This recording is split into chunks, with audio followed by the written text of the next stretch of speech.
নমস্কার বন্ধুরা, আজ আমার নতুন ভিডিও নিয়ে আপনাদের কাছে চলে এসেছি। তো আজকে দেখাবো আমি ইলিশ মাছের ভাপা নয়, অ্যাকচুয়ালি আমি এটা কড়াতেই করব। তো আমি একদম নতুন ধরনেরই করব। তার জন্য আমি ইলিশ মাছ নিয়েছি, আর এখানে ইলিশ মাছটা আমি একটু বড় সাইজেরই নিয়েছি। ডিম হয়েছে, দেখতেই পাচ্ছেন আপনারা সবাই। তো যেটা প্রথম আমি যা যা লাগবে আমার রান্নার জন্য সেগুলোকে আমি দেখাচ্ছি। আমি নিয়েছি বাদাম, এখানে আছে দেখুন চালমগজ আর পোস্ত, আর দুধ নিয়েছি, এখানে সাদা সর্ষে, কালো সর্ষে, আর এখানে শুকনো লঙ্কা 3টে আর কাঁচা লঙ্কা। তো বন্ধুরা শুরু করা যাক আজকে আমার ইলিশ রান্না। তো প্রথমে যেটা করব সেটা আমি মিক্সির জারে সবগুলো নিয়ে একটু পেস্ট তৈরি করে নেব। এখানে আমি বাদাম, পোস্ত আর চালমগজ নিয়েছি, সেটা আমি মিক্সির জারে দিয়ে দিচ্ছি। নিয়ে নেব সাদা সর্ষে আর কালো সর্ষে, 4টে কাঁচা শুকনো লঙ্কা নিয়েছিলাম, সেটা আমি দিয়ে দিচ্ছি। আর দিয়ে দেবো কয়েকটা কাঁচা লঙ্কা। এই দেখুন, এবার এটাকে আমি একটা পেস্ট তৈরি করে নিচ্ছি। আমি মাছগুলোকে, মশলাটা যতক্ষণ করা হচ্ছে ততক্ষণ আমি মাছগুলোকে হলুদ আর লবণ মাখিয়ে রাখবো কিছুক্ষণের জন্য। একটু আগে মাখিয়ে রাখলে, নুন আর হলুদটাকে যদি আমি মাখিয়ে রাখি মাছে, তাহলে মাছের মধ্যে নুনটাও ঢুকে যাবে এবং মাছটা খেতে খুব টেস্টও হবে। অনেক দিন ধরে ডিমওয়ালা মাছ খুঁজছিলাম, পাওয়া হয়নি, আজ পেয়েছে তাই নিয়ে আসা হচ্ছে। তো বন্ধুরা দেখুন আমার সব মাছ মাখানো কমপ্লিট। এবার এটাকে আমি 5-10 মিনিট, যেটুকুনি সময় আপনাদের কাছে হাতে যেটুকুনি সময় থাকবে সেইটুকুনি সময় রাখবেন, তাহলে খুবই ভালো হয়। তো বন্ধুরা দেখুন আমার পেস্ট রেডি। এবার এটাকে আমি এর মধ্যে দিয়ে দেব। এর মধ্যে আমি কিছুটা দেব আর কিছুটা রাখবো। তো এইটাকেও আমি মাছে একটুখানি মাছের গায়ে ভালো করে লাগিয়ে নেব। আর বলে রাখি, আপনারা যেরকম ঝাল খাবেন সেরকমভাবেই ঝাল দেবেন। যদি ঝাল বেশি খেয়ে থাকেন আপনারা একটু ঝাল বেশি দেবেন, বা কম খেলে কম দেবেন। আমার একটা পুচকি একটা ভাই আছে, সে খুব চিৎকার করছে, তার এখন ফোনের নেশা উঠেছে, ফোন দেখবে বলে। তো দেখুন আমার মাছগুলো এবার মাখানো হয়ে গেছে, এবার সরাসরি চলে যাব রান্নার কাছে। বন্ধুরা আমার যে বাদ বাকি যে পেস্টটা আমি এবার এই কড়াতে দিয়ে দেবো। আমি এখানে ইন্ডাকশানেই করছি। তো এবার আমি মিক্সার জারটাকে ধুয়ে দিয়ে দেব জলটা। আমি এবার জলটা দিয়ে দিলাম এর। তো বন্ধুরা আমার এই পেস্টের মধ্যে এবার আমি দিয়ে দেবো লবণ।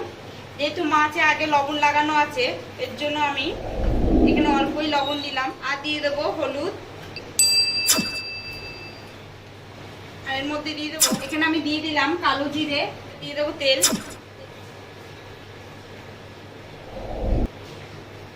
এটাকে আমি চামচের সাহায্যে ভালো করে মেখে নেব। তো আমার মশলা এবার রেডি। তো যে মাছগুলোকে আমি মেখে রেখেছিলাম, এবার এই মাছগুলো একটা করে দিয়ে দেবো এর মধ্যে।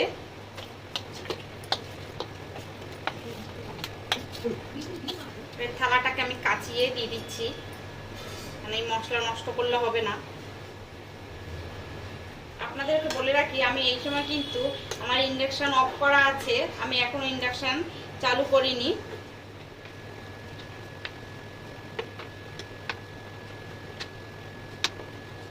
তো মাছগুলো এবার সাজানো আমার কমপ্লিট। তো বন্ধুরা এবার আমি ইন্ডাকশনটা চালু করে দিচ্ছি। এর মধ্যে আমি আরেকটু জল দিয়ে দিলাম।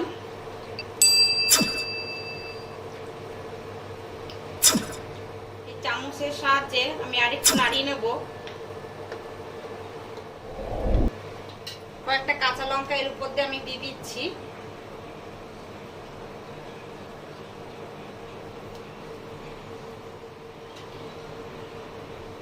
বন্ধুরা এবার আমি ঢাকা দিয়ে দেব। আর এই ছিদ্রটা আমি কোন পেপার দিয়ে মুড়ে দিচ্ছি। আর লাস্ট পর্যন্ত দেখুন আমি কি কি দিচ্ছি। আর যতক্ষণ না এটা ফুটে উঠছে পুরোটা ঠিকভাবে, ততক্ষণ ঢাকনাটা আমি খুলবো না। বন্ধুরা দেখুন ফুটে উঠেছে, আমি এবার ঢাকনাটা খুলে দেখবো। একটু নেড়ে দেবো।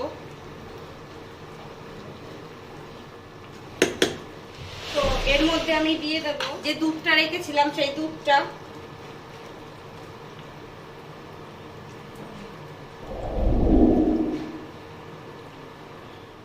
এখানে আমি দুধ মাছটা 250 দুধ নিয়েছিলাম, আপনাদেরকে বলে দিই।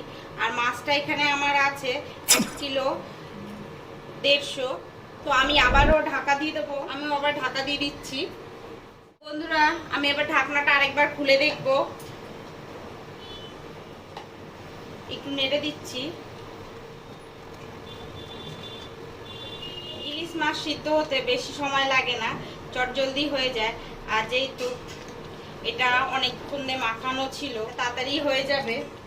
তো এখন আমি একটু দিয়ে দেব সর্ষের তেল এর উপর থেকে।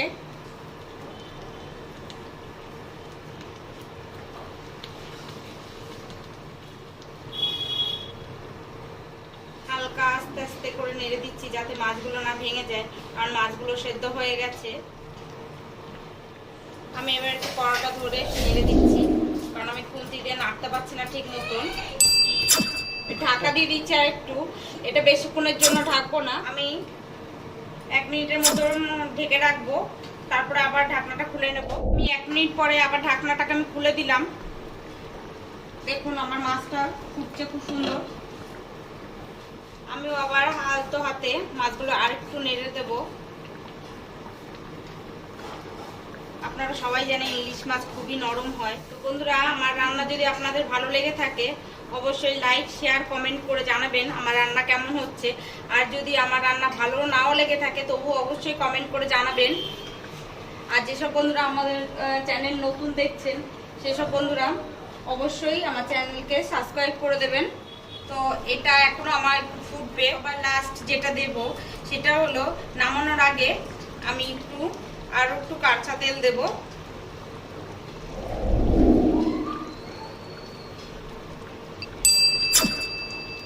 তো মাছটা নাড়া যাবে না, এর জন্য আমি কড়া ধরে একটু নাড়িয়ে দিচ্ছি। ইলিশ মাছে যদি তেল একটু বেশি না হয় তাহলে কিন্তু খেতে একদমই ভালো লাগে না। তো এইভাবে আমার আরেকটু হবে রান্নাটা। তো বন্ধুরা দেখুন আমার মাছের ঝাল কম হয়েছে, ওর জন্য আমি কয়েকটা কাঁচা লঙ্কা চিড়ে নিয়েছি।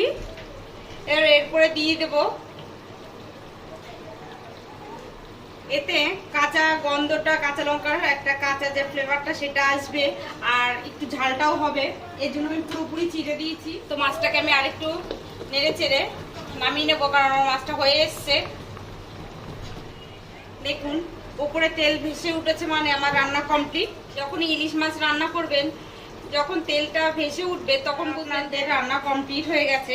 ইলিশ মাছে যতক্ষণ না তেল ছাড়ছে ততক্ষণ বোঝা যাবে না যে ইলিশ মাছটা রান্না হয়েছে। আগেও বলেছি ইলিশ মাছের তেল যদি না বেরোয় ভালো লাগে না।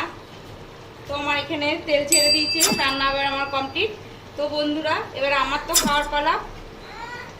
তো আজকে এই পর্যন্ত আসি, আপনারা সবাই ভালো থাকলে আমার চ্যানেলকে অবশ্যই সাবস্ক্রাইব করে দেবেন। তো আজকে এই পর্যন্ত আসছি, টাটা। প্রিয় দর্শক, আমি যখন দর্শক রহস্যের শুরু কিন্তু সেখানে দেখতে হলে চোখ রাখুন। ডিয়ার ভিউয়ার্স, জানতে হলে চোখ রাখুন আমার চ্যানেলে, সাবস্ক্রাইব করুন, লাইক কমেন্ট করে বন্ধুদের মাঝে ছড়িয়ে দিন।